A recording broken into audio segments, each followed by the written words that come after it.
E mais uma vez eu quero desejar uma ótima noite para todos. Eu estou muito feliz porque hoje é o nosso primeiro dia de reencontro. Primeiro dia que eu vejo alguns de vocês e glórias a Deus por isso. E vocês não fazem ideia o quanto é melhor olhar para vocês quando tá falando aqui na frente. O quanto às vezes é difícil olhar para uma câmera e parece que a gente está sozinho e solitário. Mas agora eu estou vendo vocês. Agora parece que tem um maior aconchego. Glória a Deus por isso. Bom, hoje nós continuamos naquela sequência de estudos lá no Sermão do Monte. O Sermão do Monte, talvez para quem está tendo a primeira encontro com essa série que a gente vem fazendo desde o início da pandemia, o Sermão do Monte ele faz algumas referências sobre o que é ser um cristão. Se alguém está entrando e conhecendo Cristo de início, aqui está toda a direção que Jesus institui para demonstrar o que é ser um cristão. E mais ainda, para nós que já temos uma longa caminhada com Cristo, aqui também tem bons ensinos, porque aqui nós relembramos o que é ser um cristão. Aqui nós voltamos à origem daquilo que Jesus instituiu. Só relembrando, no capítulo 5, Jesus começa falando sobre as bem-aventuranças. E as bem-aventuranças têm um propósito: definir qual é o caráter dos discípulos de Jesus, qual é o caráter já existente, que já faz parte de todos aqueles que conhecem a Cristo. Isso a gente vê lá do versículo 3 até o versículo 12. E logo mais a seguir, do versículo 13 até o 16, Jesus começa a falar sobre o nosso relacionamento com aquilo que nos cerca. Tratando sobre qual é o nosso comportamento em meio à sociedade. Como nós interferimos na sociedade, como a sociedade interfere em nós.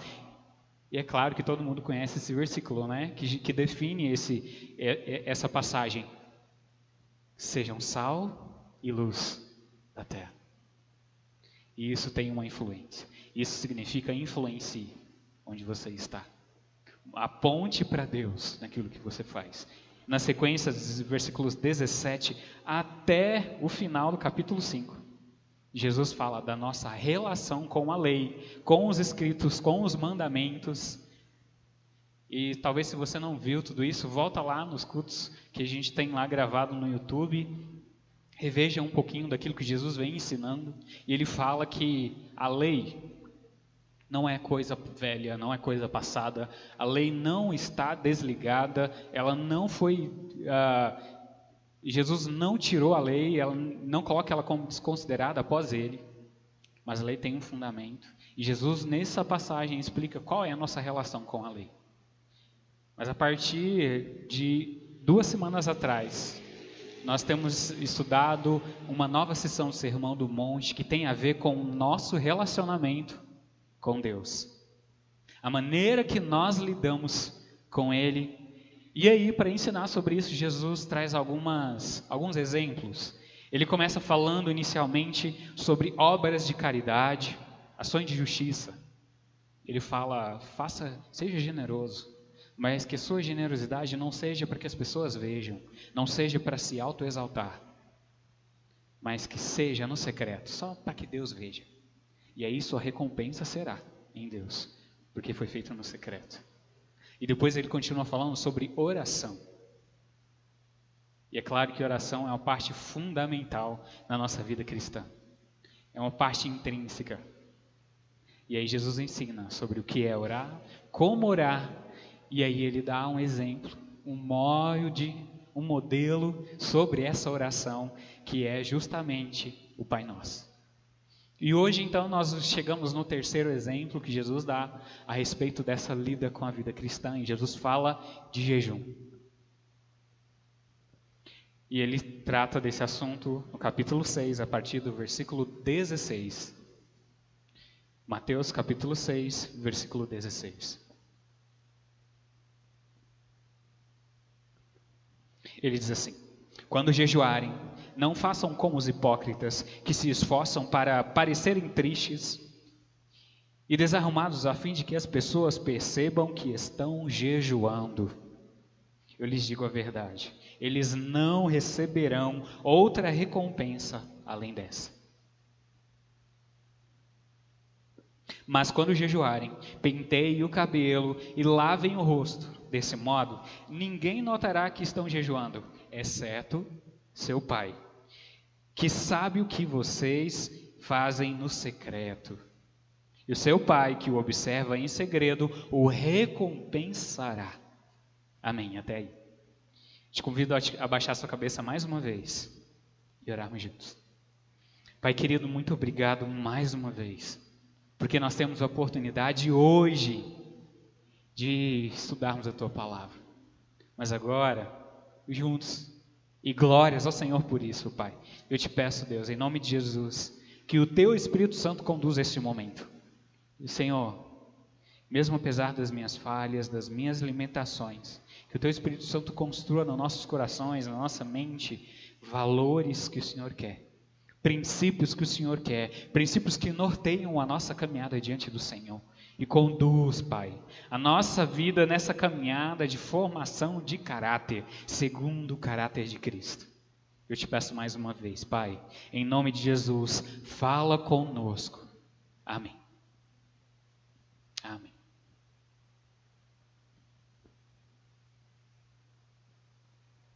Bom, então Jesus começa a tratar agora sobre jejum, e eu preciso dizer já de antemão que isso aqui não é jejum intermitente. O objetivo aqui não é emagrecer. O objetivo aqui é um jejum religioso, um jejum de piedade que tem relação com Deus. Eu sei que a compreensão hoje, para o nosso tempo, época pós-reforma protestante, às vezes é um pouco complexa a respeito do que é jejum. Ao longo da história cristã, o jejum foi encarado muito mais como uma coisa qualquer. Foi encarado muito mais como um preceito que não tem nenhum fundamento espiritual, mas como uma coisa que trata de autoflagelo ou coisas desse tipo. Época pós-protestante. Então, os reformadores começaram a falar, olha, jejum não é bem assim não. Jejum é coisa lá do Antigo Testamento e para nós hoje já não é uma coisa pertinente. E hoje as pessoas ainda falam assim, hoje é época da graça, então não é mais necessário fazer jejum. Não faz sentido fazer jejum. Pós-Cristo isso não é fundamental. Ao mesmo tempo, a gente tem uma segunda corrente que começa a dizer que o jejum é fundamental, porque o jejum é que move a mão de Deus a nosso favor, conduzindo os milagres. E algumas pessoas dizem que o jejum não é mais para o nosso tempo, e outras pessoas dizem que o jejum é a fonte de poder dos milagres na nossa vida. Então até dizem, se você quer um carro, jejue ao Senhor e oferte. E aí dizem que você vai ter esse benefício. Eu, pessoalmente, comecei a me perguntar, será mesmo que ambos esses lados, eles compreenderam verdadeiramente quais são esses preceitos que Jesus está ensinando aqui? Qual é o ensino verdadeiro por trás do jejum? Qual é o ensino sobre esses aspectos que norteiam o viver cristão diante de Deus? E é claro que eu não tenho alçada para poder dizer que um ou outro está errado, mas, olhando para Cristo, as informações que eles colocam parece que são meio dúbias, parece que não fazem sentido. Então, Jesus diz aqui, percebam como Jesus diz logo no versículo 16, quando jejuarem, a informação aqui, Jesus ele já está pressupondo, quando vocês jejuarem, ele não está dizendo se vocês jejuarem, então ele já está dizendo, quando vocês fizerem isso, ao fazerem. Depois, Jesus ele continua reforçando um pouco sobre isso, em Mateus capítulo 9, olha só o que acontece quando os discípulos de João chegam a Jesus e o questionam, dizendo, mas Senhor, nós jejuamos, nós os discípulos de João Batista jejuamos, e assim os fariseus também o fazem, mas por que os seus discípulos não jejuam? E olha só o que Jesus diz para eles, por acaso os convidados de um casamento ficam de luto enquanto festejam com o noivo? Um dia, porém, O noivo lhes será tirado, e então jejuarão. Aqui Jesus está falando a respeito de si mesmo. E quando ele fala, quando o noivo será tirado, ele está falando do momento em que ele morreria na cruz, e depois ressuscitaria, e então seria levado aos céus. Então o noivo seria retirado dos seus discípulos. E olha como Jesus diz: aí sim eles jejuarão. Então, se talvez hoje a gente tenha essa dúvida, como assim? Esse jejum é para o nosso tempo ou não é? Jesus acaba de declarar que sim, jejum é para o nosso tempo. Jejum deve fazer parte da nossa característica como cristãos. Mas é claro que o jejum, naquele tempo, era uma ordenança para os judeus. Era uma ordem, era obrigatório. Todo judeu deveria fazer jejum. Pós-Cristo, isso é encarado de uma maneira diferente. O que Jesus tem aqui é uma expectativa que nós façamos jejum. Ele espera. E essa expectativa tem muito mais a ver com eu querer fazer. Tem muito mais a ver com um ato voluntário. Eu desejo jejuar e cumprir aquilo que Jesus está fazendo. Jejum tem uma relação com comprometimento com a vida cristã. É disso que se trata para o nosso tempo hoje. Mas ainda assim, o jejum faz parte da nossa característica como cristãos e tem uma função fundamental para o nosso tempo de hoje. E a gente vai tratar disso logo a seguir. Então, já que Jesus está ensinando sobre o que é jejum, ele começa a falar, então, olha, existe um jeito errado de fazê-lo. Mas ao mesmo tempo existe um jeito certo. E o jeito errado ele continua falando aqui no versículo 16, ele diz: quando jejuarem, não façam como os hipócritas, que se esforçam para parecer tristes e desarrumados, a fim de que as pessoas percebam que estão jejuando. Olha o que Jesus está dizendo aqui. Quando jejuar, não precisa falar para ninguém. Quando jejuar, não precisa ter uma aparência. Sabe o que acontecia naquele tempo? Os fariseus, quando eles estavam jejuando, eles colocavam um tipo de roupa diferente para demonstrar que estavam jejuando. Alguns escritos dizem que eles se vestiam de pano de saco. E essa prática de pano de saco, ela é definida para aquelas pessoas que estavam contritos, entristecidos. E eles se vestiam assim para demonstrar que estavam vivendo isso. E andavam com aquela cara triste, sabe? Murcha. E andavam assim, com aquela cara de fome, para todo mundo olhar para eles dizendo, eles estão jejuando, esse cara é de fé, esse cara é espiritual, olha só. E por trás de tudo isso, nós já temos visto ao longo dessas 3 semanas, que o intuito deles é se vangloriar, é ser reconhecidos pelos demais. O intuito deles é ser reconhecidos como homens de Deus. Mas olha o que Jesus continua dizendo a seguir. Lhes digo a verdade, eles não receberão outra recompensa além dessa. Se alguém está jejuando e faz aquela carinha de triste para as pessoas perguntarem, por que você está assim? Por que você está abatido? Ah, não posso contar. Mas você já perguntou, eu vou falar. Estou fazendo jejum. Ou talvez, né? Alguns podem chegar na sua casa justamente na hora do almoço.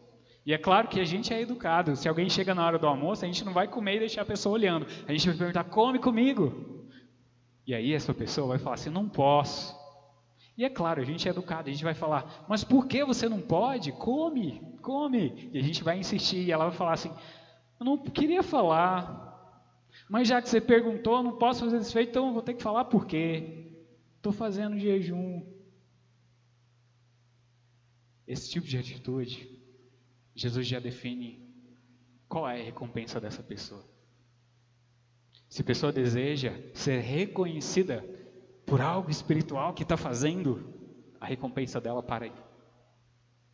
Não adianta esperar nada da parte de Deus. Nada. Nada. É bem interessante. Perdão.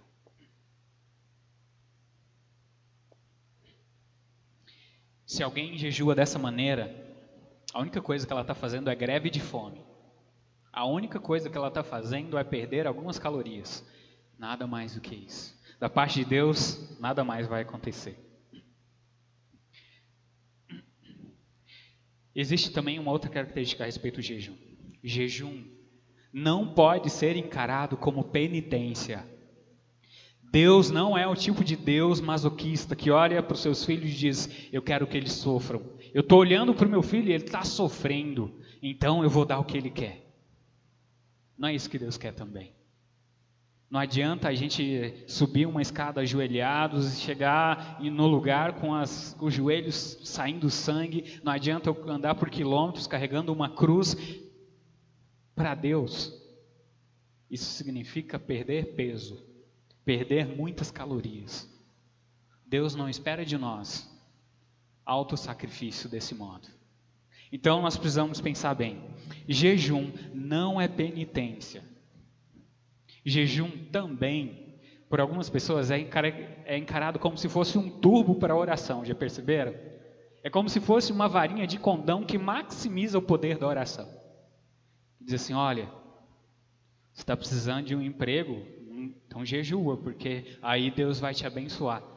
Eu pensava assim, acreditem. Eu já contei aqui a história de que na minha adolescência eu fiquei desempregado por algumas semanas. Eu comecei a ficar preocupado, angustiado, falar: Senhor, eu preciso de um emprego, eu preciso trabalhar, o que eu vou fazer? E aí veio na minha cabeça: bom, se eu estou orando, Deus não respondeu, eu vou fazer jejum, que aí sim eu vou ganhar a bênção. E eu jejuei. Pela misericórdia da parte de Deus, Ele me abençoou e eu consegui esse emprego, como um milagre. Mas isso foi misericórdia da parte de Deus. Não porque Ele esperava que eu me sacrificasse. Não que eles tenham o jejum como uma fonte de poder para que a oração chegue mais rápido diante dele. E diante disso, eu preciso dizer que sim, grandes milagres acontecem através do jejum. Em 1 Crônicas, capítulo 20, Josafá, ele está diante de uma guerra iminente contra outras nações. E ele está temeroso, com medo. Então ele se coloca diante de Deus, ora.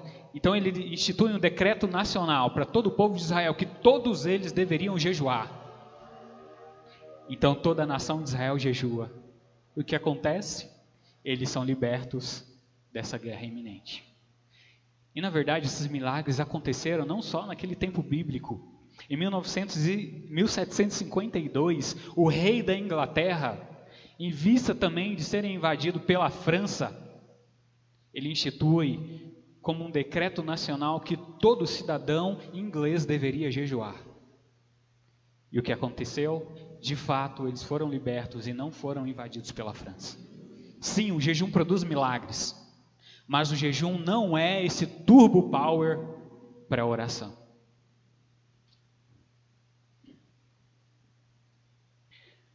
Eu estava vendo um pastor falar sobre jejum. Então ele começou a citar um exemplo. Ele disse: olha, um determinado dia eu estava em uma viagem e eu comecei a passar muito mal. E eu tenho um médico muito amigo meu, eu liguei para ele correndo e falei: olha, eu estou com isso. Ele me receitou alguns medicamentos, eu tomei e fiquei bem. E ele começou a dizer: olha, o jejum é da mesma maneira. Aqui o que fez ele ficar bem não foi o telefone. Não foi o telefone que fez ele ficar bem. Foi o remédio. O telefone foi o meio que ele usou para falar com o médico. Da mesma maneira, o jejum é simplesmente o meio que nós usamos para falar com Deus. Pensem sobre isso. E claro que o tempo ele voa, então vou tentar ser um pouquinho mais rápido, tá? O jejum, ele também não pode ser encarado como um recurso de mérito. Eu não tenho grandes benefícios da parte do Senhor porque eu jejuo. E principalmente, agora o Senhor ele vem falando como jejuar, no versículo 17 e 18. Ele diz assim: mas quando jejuarem, penteiem o cabelo, lavem o rosto, desse modo ninguém notará que estão jejuando, exceto o seu pai. Jejuem no secreto, assim como na oração. E o seu Pai que o vê em secreto, o recompensará. Primeira característica que o Senhor fala. Não precisa falar para ninguém se você está jejuando. Se você está jejuando, não vai na casa de ninguém na hora do almoço. Vai naquele horário que você sabe que não vai ter comida na mesa. Aí você vai. Porque aí você não vai ter problema em dizer nada. Principalmente, se você está jejuando, não fique abatido. Não fique desarmado, não fique com aquela cara de fome. Eu sei, isso é difícil. Eu entendo muito bem do que se trata. Se eu ficar sem tomar café da manhã, a hora que dá 10 horas, eu já estou tremendo com aquela cara assim meio torta, morrendo de fome. Mas o Senhor está dizendo, se você estiver jejuando, não demonstre. Esteja normal. Esteja arrumado, penteie o cabelo, dá um sorriso. Não precisa deixar evidente ou não precisa abrir precedente para ninguém perguntar o que está acontecendo com você. Fique feliz. É disso que o Senhor está falando. Principalmente, exerça o jejum no secreto diante do Senhor. Só para que Ele veja. Porque o jejum tem uma finalidade. É só para Deus. Não é para a igreja, não é para que os religiosos reconheçam. Porque o jejum ele tem algumas características e funções na nossa vida. O primeiro é nos auto-humilhar. Eu estou me humilhando diante do Senhor quando eu estou fazendo jejum. Eu estou me auto-negando. Eu estou mostrando para o Senhor que o que é espiritual para mim é mais importante do que minhas necessidades básicas e físicas. Quando eu deixo de comer, eu estou controlando o meu corpo e evidenciando o que é mais fundamental, que é o espiritual, diante do Senhor. O jejum é uma autonegação e o controle do meu corpo. E o jejum também é uma atitude de misericórdia. Em Salmo 35, versículo 13, o salmista ele fala: Senhor, eu jejuo pelos meus amigos, eu jejuo pela minha família, eu jejuo para quem for preciso. E é claro que depois ele declara que ele jejuou por todas as pessoas como se fossem da família dele, mas as pessoas o abandonaram quando ele mais precisou. Mas a questão aqui não é essa, a questão é a misericórdia que produz. O jejum nem sempre ele é usado para aquilo que eu preciso. Ele é uma fonte de exercer misericórdia para o meu irmão. O meu irmão está doente, então eu jejuo por ele. Eu clamo a Deus pelo meu irmão.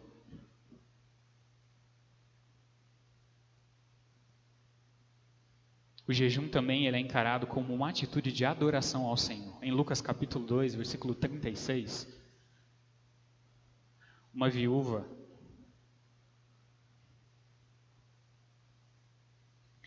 ela está passando por situações difíceis. Ela perdeu seu marido. Então, ela passou o restante da vida dela, até os 84 anos, dentro do templo.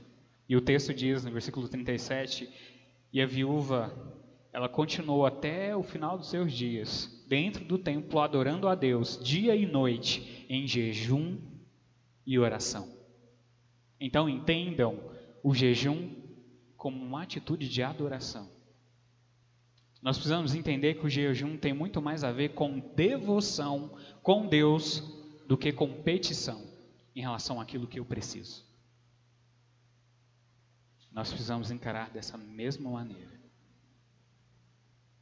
Eu sei que o tempo voa, mas eu quero ler um último versículo com vocês, para a gente perceber algumas características que o jejum produz na nossa vida. Lucas capítulo 9, versículo 20.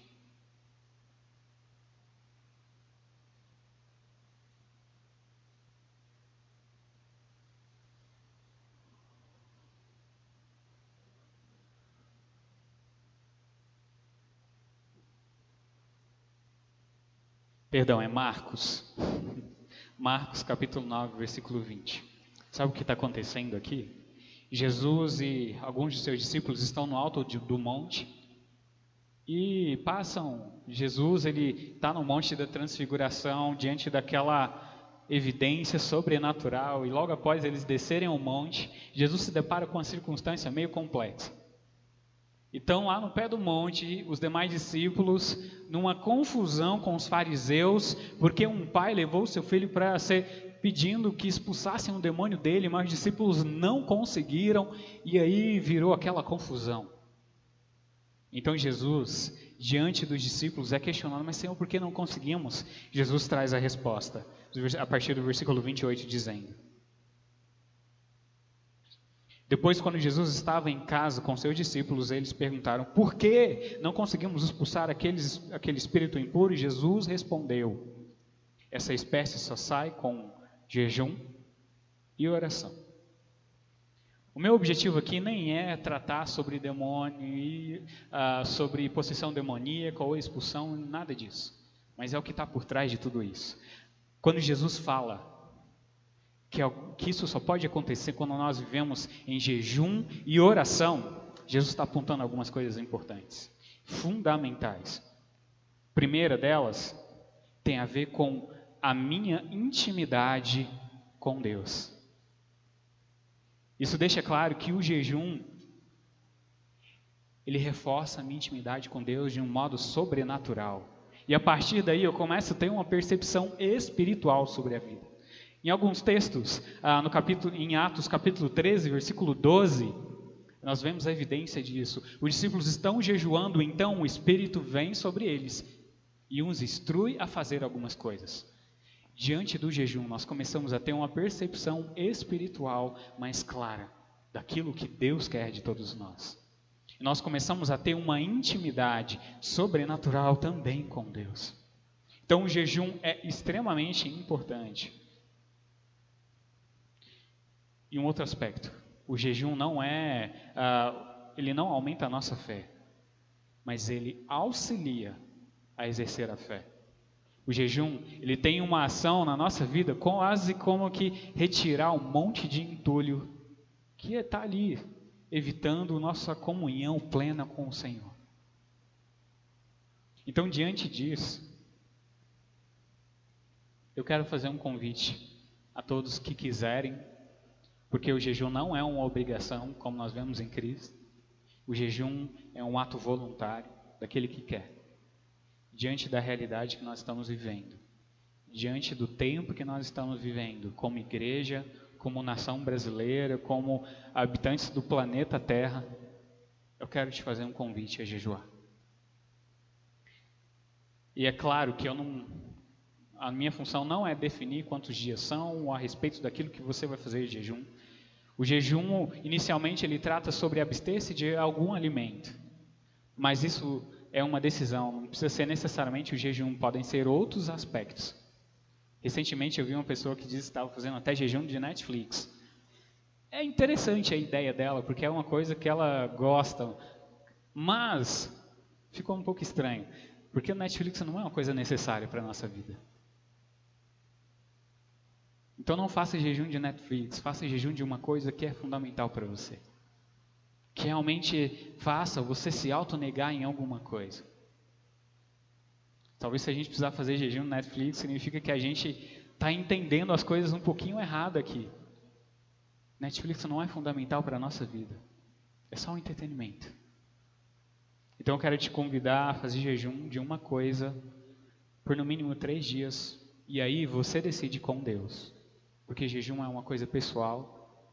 E alguns têm até limitação médica. Então, diante disso, cada um precisa definir aquilo que faz como jejum. E outra coisa, não fala para ninguém que você está fazendo jejum. Não porque o jejum é proibido ser dito, mas porque não precisa. Diante disso, eu quero te fazer o convite para perceber o que pode acontecer, o que vai dar. Assim como você come uma coisa muito gostosa e fala, nossa, isso é muito bom, coma também. Aqui nessa noite eu te faço um convite a jejuar de alguma maneira. Você decide com Deus, mas faça por pelo menos 3 dias. E se coloque diante dele. Se proponha a viver intimamente com o Senhor. Amém? Te convido a se colocar de pé e orar comigo.